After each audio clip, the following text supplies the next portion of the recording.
So hi everybody, I'm Bridget from Cowgirlblues and I am joined today by Melissa West from Fox and Fig Knits. Welcome Melissa, it's so nice to chat to you. Thank you for having me. Hello.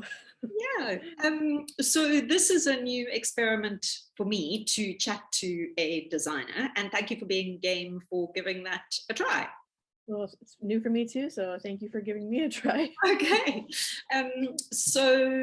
if anyone saw me at VKL, they will have seen my very beautiful Nouverie Cowl that was designed by Melissa, and she's wearing hers as well.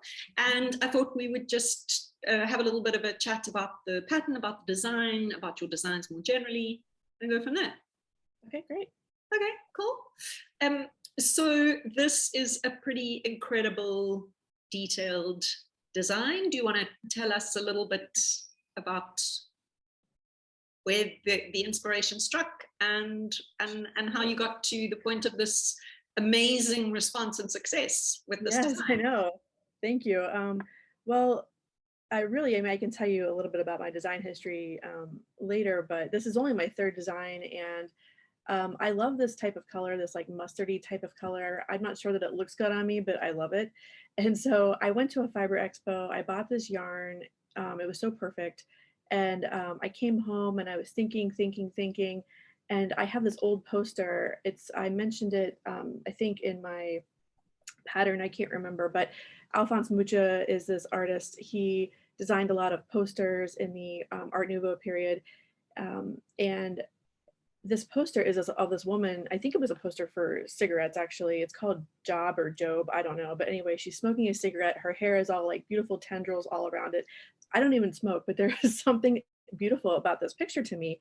And I've had it for years. I never really thought about it. And I ended up looking into this whole movement about Alphonse Mucha and how he really saw women in a different way for the time. And I can't remember the years of 1800s, I think, I don't remember.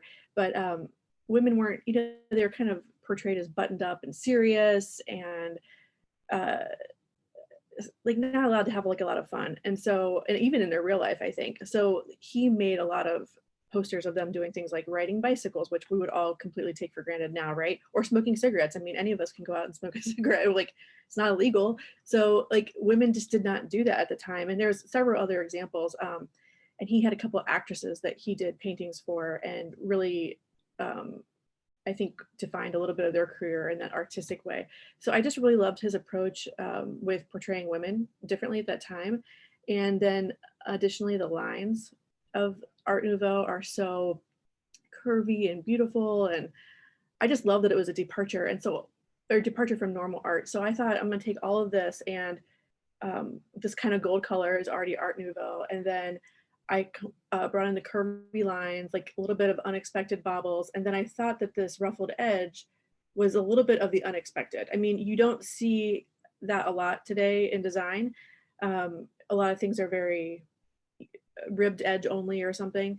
So I just went for it and I really liked it. And honestly, a couple of weeks before I even released this, I had sent a picture to my friend. I'm like, oh, I don't know, this is not for everybody. And we'll see. And honestly, it is for everybody. They loved it. Absolutely. I don't want to say that I was not confident, but I think it's very easy to second guess things when you're putting your heart into something and putting it out there. So I just didn't know. I thought people would think ruffles. I don't want to ruffle, or that's a lot of pearls. That's a lot of cables. That's a lot of bubbles. But I don't know. I guess I was wrong. Everybody loved it, and I couldn't be more than thrilled because I love it myself. I love how it fits. I love the color. I love the ruffle. It's like perfect, not so crazy, but still there. So a long answer might.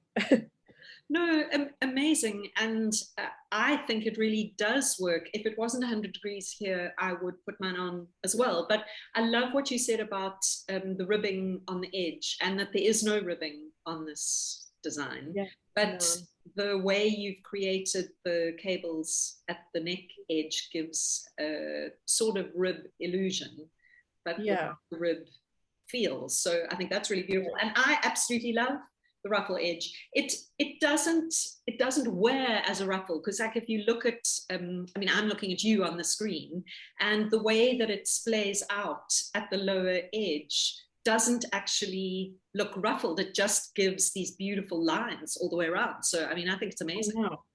And I think I mean, if I had gone into it with like more increases or something, I could probably get it really crazy, but this is exactly what I wanted. And like subtle textural ruffle, and you're right, it kind of fans out nicely and it drapes. Sometimes I don't like a cowl when it's just sits stacked all on top. I mean, those can look cute, but I wanted something that kind of looked great under jackets or with your shirt while you're at work.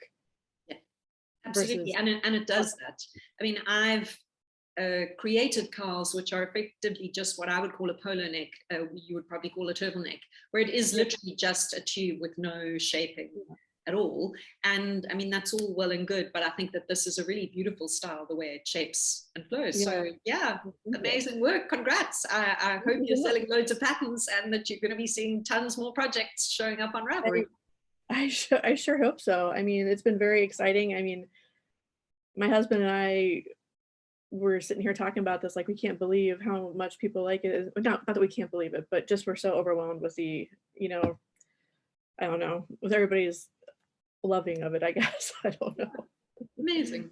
No, really, really fantastic. And so you said that this is only your third pattern. Yes. Can you tell us a little bit about your background? What did you do before you knitted? What brought you to knitting? Sure, I'll try to keep this nice and short for you. My life story. So I've always been into crafting as a kid, in some way, shape, or form. And the first thing that really stuck for me was crochet. My grandmother taught me when I was a kid, and I mean, all I was doing was knitting or crocheting basic shapes or whatever, but I really liked that. And I started making blankets, but I kind of grew out of that quickly because I guess, got bored with the blankets. And then when I started working professionally, I was in purchasing for an automotive company, a corporate world. I ended up finding my aunt had a sewing machine and she didn't want it anymore. So she gave it to me and I taught myself how to sew, and that became my obsession. And I thought, this really hits the spot instead of crochet. And as you can see, this is all my fabric. Yes. So I started sewing like crazy, some garment sewing, but then a lot of, when I moved to Michigan, I met a group of people that sewed, but they made quilts. So I started making quilts. So I have made several quilts and I really loved it.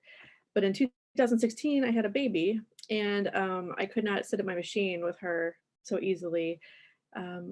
You know, between naps and stuff, my progress was short. So I really needed something portable and something that I could do with her around. And I decided to try knitting again. I had tried knitting when I was younger and I absolutely hated it. I actually have a reel on my Instagram feed where it's a ways back. I can send it to you, but I went and dug out from the basement all my old pattern, or not patterns, just projects where it's so terrible. I mean, they're so terrible. And I just didn't know what I was doing and I just hated it. So I'm never gonna try this again. So I decided to try knitting again because you can, I feel like, more easily make things for yourself with knitting versus crochet. So I decided to try it again and I never looked back. I mean, I was like, wow, this is something I really love. I thought sewing was it, but it's a lot. I love it.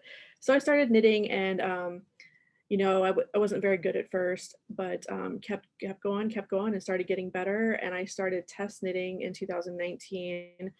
And since then, I basically test knitted for 3 years. And I had a lot of fun doing that. And I learned quite a bit. And I got a lot of good feedback as a test knitter. So, you know, that I brought up either good points or I found good things in the pattern and I was following directions the right way. And from all of that, I started thinking, I had also quit my job because of being a full-time parent. Well, I have a husband too, but my job is super demanding. So I really wanted to spend more time with my daughter. So because I quit my job, I was looking to fill that kind of professional void a little bit. So I thought, I'm going to try to be a tech editor. So last year I started that journey because I was a good test knitter. And in the middle of that journey, an opportunity landed in my lap to design something. And I was very nervous about doing it because what do I really know? I've only been knitting for like 5 years or whatever. Um, but I decided to just do it and just basically suck it up and do it. And I did. And when I did it, I was like, oh, this is what I want to do. So that's how my first two designs were born.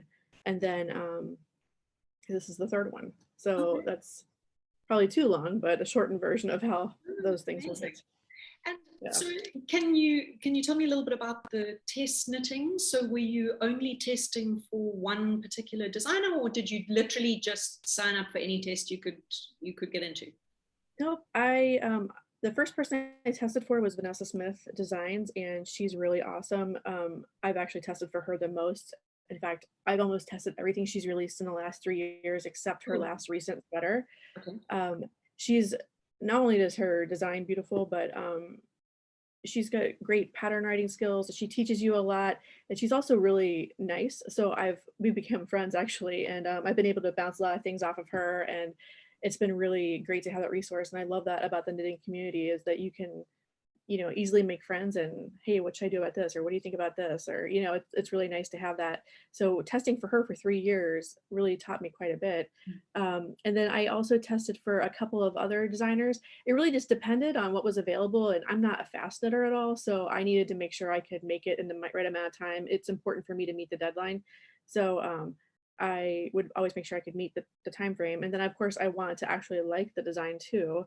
So between those two things and liking the designer's other work, I would submit or whatever, and if get selected, and then proceed to make the design. I mean, that's basically it. I mean, if anybody's looking to test, usually designers want somebody who is going to finish, give good feedback, and take good pictures.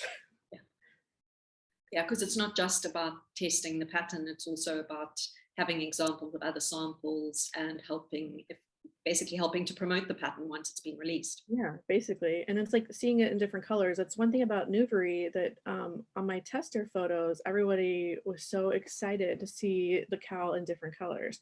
And like, because I'm not a fast knitter, I can't just knit up 4 samples in different colors for everybody to look at. So it's really great for everybody to see it in different colors and different types of yarns and stuff like that. So it's super nice when you have a whole bunch of testers that have a wide variety of colors. So Yeah. And can you tell us a little bit more about the tech editing piece? Because people throw around the word tech editing, but what does it actually mean, or what does it involve for the person who is doing the tech edit? right. So I think not every designer uses a tech editor. A lot of designers rely on the test knitters to find any errors or something with the pattern. For me, I want to use a tech editor for a few reasons. One, like I said, I'm going into this like, hey, I have not been knitting for 30 years. I want to make sure that I'm doing this the right way. Or if I'm doing something that could be easier, please tell me or whatever. I'm completely open to the feedback. So I wanted to make sure I had a tech editor to help me out besides putting that work on the test knitters. But basically a tech editor will find any kind of typos or mistakes that you have written in your entire copy. They're going to check your charts versus your written instructions, make sure those match up. They're also going to make sure your instructions are right. If you're telling somebody how to do a provisional cast on, that you're doing it the right way, and not just making sure that you spelled it correctly, but that the process is correct. They make sure any of the links work. I mean, all kinds of things. I'm trying to think what else. So they're checking the details of the pattern and editing it, but not actually knitting it. Right, picking it apart, and also all making sure all your numbers work. So if I say, oh, on this round you're going to have 57 stitches, and this one you're going to have 60, they're making sure that that's all my numbers and all my math is correct. All the grading would be correct, and then all of the conversions of yards to meters and they're not grams, but inches to centimeters. And then from a grading perspective, it can change. So if I had like a sweater, not all tech editors will do grading, but a lot of times sizing. So the grading is adjusting the sizing from whatever size you knitted it to right. smaller and larger sizes. So I think a lot of times designer will do the grading and then tech editor can check it, but the tech editor may not always be comfortable with that. So some of them um, like offer grading services separately. So that could be to check the grading or it could be to do the grading itself. So like if I design this sweater for me, but I don't want to grade it, I can pay for somebody to grade it to these different sizes. So there's a lot of different options there. But I definitely wanted to do that for many reasons, like I said. But I want the test knitters to be able to really just try to make the pattern as if they bought the pattern, and bonus if they find something wrong or some other, typo or something, but I'm not looking for them to tell me everything that's wrong. So basically I use the tech editor for that. So if someone's starting out as a test knitter, wanting to do a test knit for someone, then it would be a good idea to start by test knitting for someone who's already used a tech editor rather than someone who hasn't, because the Yeah, pattern I will mean, I be a think, lot more I solid in mean, that way. it's possible to think that way. I don't want to necessarily say that because I think there's a lot of designers that don't use Yeah, tech editors who make good designs. yeah. But even when I write my design up and I'm like, okay, I've gone through this several times, it is good. My tech editor always finds stuff. So it's always best to have somebody, a second set of eyes, in my opinion, to look at your work because sometimes we can't see everything. So if I was a test knitter, I'd probably prefer something that had been tech edited because as a test knitter, I've actually tested before and had a couple things that were really missing from the pattern, like a certain chart or something like that. So that can get frustrating if you're knitting and all of a sudden you don't realize there's a missing piece and you have to rip back or something. But I would say, based it on your history with the designer or with the design, you can always try them out. I mean, it's not imperative to have it tech edited, but it's always a good thing. Yeah, yeah. Amazing. And so what have you got in the works that's coming up next? Well, I have a pair of socks. I don't have those on me, but I just finished this other cowl. It's gonna look kind of crazy on camera probably, but No, and I don't it's have gorgeous. the end woven in, but you can see here there's some bobble detail on the edge. Yeah. And this one here is bulky weight held with merino, two strands of merino. Okay. And I really wanted something that's like big and cozy that you can throw on with any outfit, any jacket. And I mean, it's very colorful, but it will go with whatever you're wearing. Yeah. And what I also did with this one was, if you can see, this is the length of it, but in the back, it's shorter. Okay. So It doesn't it's get got stuck in short your rows, coat or lots of short rows so that the bulk of your, let's see here. You know how if you're all bundled up, sometimes you can get really hot around the neck because there's so many layers. So with something like the Nouverie Cowl, it's all the same length all the way around. I didn't want all of this to bunch up in the back. So it's a lot shorter in the back, yes. Very and nice. then it Beautiful. goes, yeah. So it's just nice and fuzzy and Yeah. That looks amazing. thanks. So yeah, Please I got put me that. on And the then test knitter list when you send out a call. what'd you say? Please put me on the testing list when you send out a call for test knitters. There you go. This one's a lot easier, less cabling. Cables. Yes. Yeah. Yes. That one is oh, so I've got that one. I need to write the pattern up for that one, and I am working on my sock pattern. I've got a sock set pattern coming out soon. I need to finish that up. So Great. And do you have a sense of how many patterns a year you plan to release, or do you kind of go with the flow a little bit more in terms of where inspiration strikes? I don't have a real plan for that because, like I said, when this started last year, this opportunity kind of came into my life, and I didn't expect it. And it took me a long time to do my first pattern because I mean I was starting from the ground up in my mind of how do I even do this, how do I know how many stitches to cast on, I mean how do I know what to do, um, and so that took a lot of trial and error, and then finding a way to write patterns, like not only writing the pattern but what program do I want to use. It was a lot of on like quickly I have to learn this versus a long plan of this is what I'm going to do. So that took me so long, a couple months, and then this Nouverie Cowl took me a little bit of time too because I'm just like I said, not a fast knitter, and I do a lot of planning, and then it takes me a while to write the pattern. I spend a lot of detail and time on that. So ideally 12 patterns a year would be great, once a month, but I just don't know if I can do it because I'm just not a, I guess, high production. Like I don't know how to do that because I don't know. I need more And I time to get. guess you evolve into that.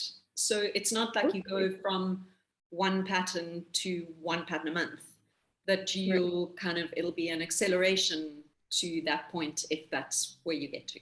Yeah, maybe that would be great. So, I started quickly trying to get some stuff on the needles after I last launched my last one, which is a spellcaster. And here I'm still, it's like January. I released this in October and now it's January and I just released my third one. So Yeah. we'll see. Hopefully faster in the future, but right now it's all about trying to be very detailed and I guess get it right. Yeah. Yeah. And to get comfortable with your own process and how you like to work, Yep. and Exactly. then be able to speed up or move a little faster. Yeah. Yeah, definitely. Hmm. So anything else you would like to tell people about yourself or about the cow, about knitting in Um, general? I don't know. I will say that I've had a lot of fun doing this, and I get really inspired by just many different things, nothing in particular.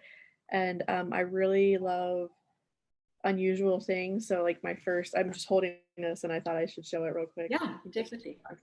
This is my first cow, but I love the unusual situation of things, I guess, like I was saying. But this one has all exterior floats. Yes. You know how I'm knitters curious love. to see what it looks like on the wrong side, the Oh yeah, wrong side. Okay. like yeah. Yes. So a lot of exterior floats, just to celebrate floats, because so many knitters love color work sweaters inside out.